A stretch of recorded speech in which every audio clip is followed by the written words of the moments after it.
تو روزے کے ختم ہونے کا یا روزہ کھولنے کا بنیادی تعلق وقت کے ساتھ ہوتا ہے،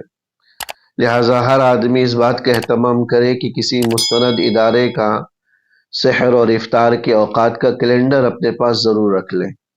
کیونکہ سحری ختم ہونے کا یا افطاری کرنے کا تعلق بنیادی طور پر وقت کے ساتھ ہے، اذان کے ساتھ نہیں ہے۔ بہت سی جگہ یا بعض جگہوں پر اذان دیر سے ہوتی ہے، وقت پہلے ختم ہو جاتا ہے، اور لوگ اس امید پر کہ جب تک اذان شروع نہ ہو کھانے پینے کی اجازت ہے سمجھ کر کھاتے پیتے رہتے ہیں، حالانکہ کیلنڈر کے اعتبار سے وقت ختم ہو چکا ہوتا ہے، اذان دیر سے ہو رہی ہوتی، تو ایسے آدمیوں کا پھر روزہ نہیں ہوتا۔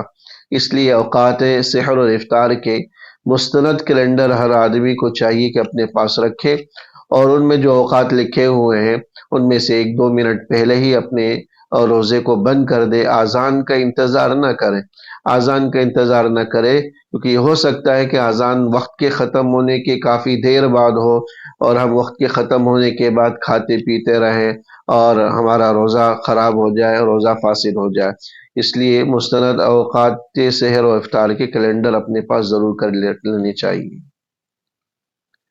یہی حال افطاری کا بھی ہے، افطاری کھولنے کا تعلق بھی وقت کے ساتھ ہوتا ہے، اذان مغرب کے ساتھ نہیں ہے، لہذا اگر کیلنڈر کے مطابق مستند کسی ادارے کا کیلنڈر ہے، اس کے مطابق مغرب کا وقت ہو چکا ہے تو آدمی افطار کر سکتا ہے، احتیاطاً 1-8 منٹ کا انتظار کر لے، اگرچہ اذان نہ ہوئی ہو۔ اگرچہ اہتمام اسی کا ہوتا ہے کہ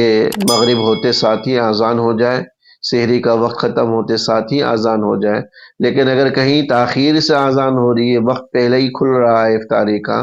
تو آدمی پہلے بھی افطاری کر سکتا ہے، وہ انتظار اذان کی نہ بھی کرے تو کوئی فرق نہیں پڑتا، کوئی حرج نہیں ہوتا۔